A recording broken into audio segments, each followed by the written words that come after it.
Untitled.com, and today we'll be taking a look at my very first laptop.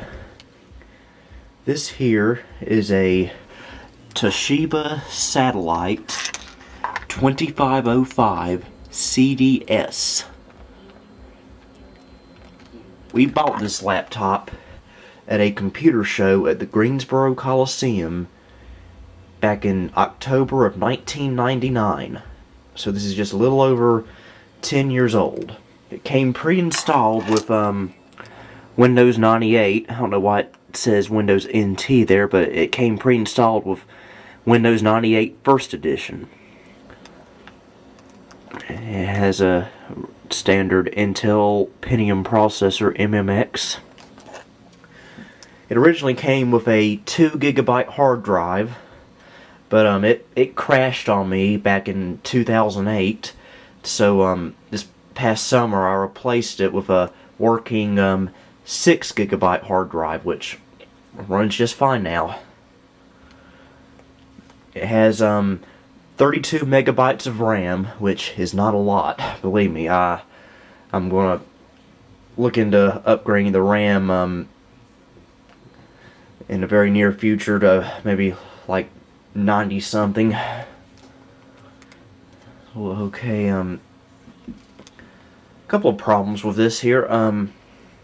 First of all, here's the AC adapter right here.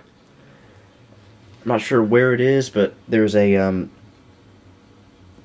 problem, like a short or something in it, and if you jiggle it the wrong way, it'll shut the computer down because the battery no longer holds any charge at all. And the floppy disk drive went out on me just 2 days ago. Actually, it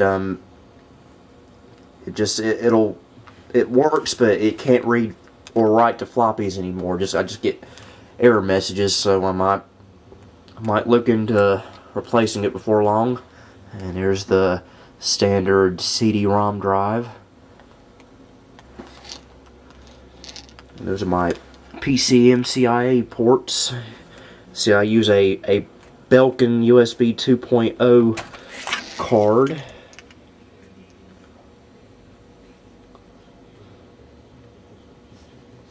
And a Netgear Wi-Fi adapter, so I can get on the internet. It's unbelievably slow, but it works. It works. Let's stick it back in there. Okay, let's turn it around here. Okay, we got a VGA printer port. I guess I'll just say that's just a standard serial. That's the USB, trash cans fell down. That's the USB, or what used to be the USB port on this. A friend of mine, he accidentally broke it not too long ago. When I was lending it to him, he broke it, but thankfully I can still use that with no problem. Even how to do this there you go. Okay, there's the PS2 port and the AC port. Let's flip it around here. There's the reset switch. You just have to stick like a pencil or a pen in there to access it. The power button and the sound card. It's a Yamaha sound card, I believe. And to access the inside of this, you have to push this up here and take that off, lift up the keyboard, and there you go. You have to be careful to not break this ribbon cable here. And once I upgrade the RAM, I gotta slide it in here. I tried to use this 256 RAM card in it, but even though it does take up to 128, as you can see, it's still just... Oops, I think I broke something there. It just won't fit. I don't know why. I guess it's wrong size or something. Hopefully that wasn't anything important. Okay, let's pause for a moment while I put this back on. Okay, went back on there with no problem. So that's the part that came off. I don't know where it came from. It just sort of snapped and it just popped right off. Scared me, but I'll just assume everything's still in good working order. Now I'm gonna turn this laptop on, and you'll see what I've done to it this past week.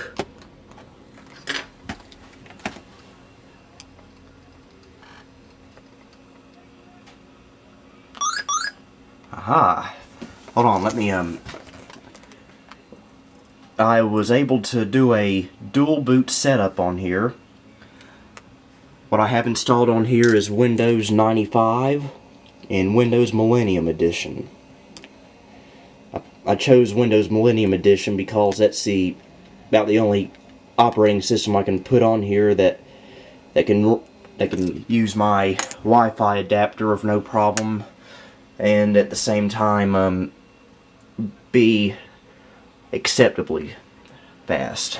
And I put Windows 95 on there. I wasn't able to figure out how to put it on here before because the drivers I had for it were incompatible with Windows 95, especially the sound card drivers. But I was, after some very impressive searching on the internet, I was able to find one, and now I got Windows 95 on here. Let's start out with it. Okay, we'll just press enter. There we go, starting Windows 95. Like I said, I've always I think I'm a crazy person for saying this, but I've always preferred Windows 95 over 98, mainly just because of nostalgia. There we go. You can see I got the Windows 95 Plus pack installed on here. Okay.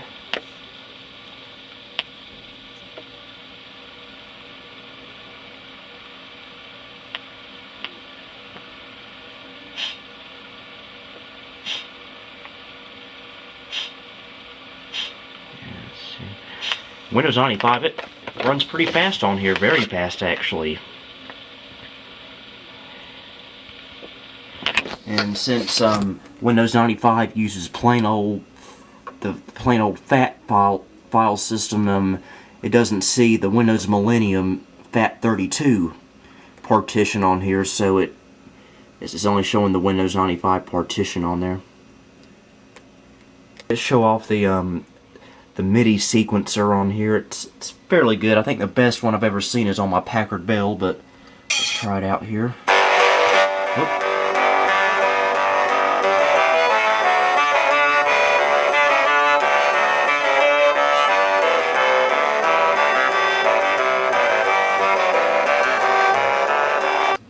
You can see I got Office 95 on here.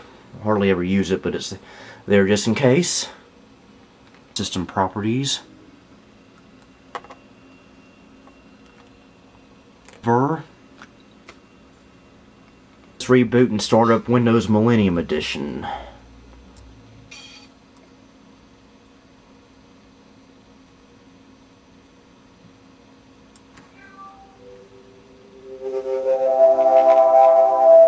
love that sound.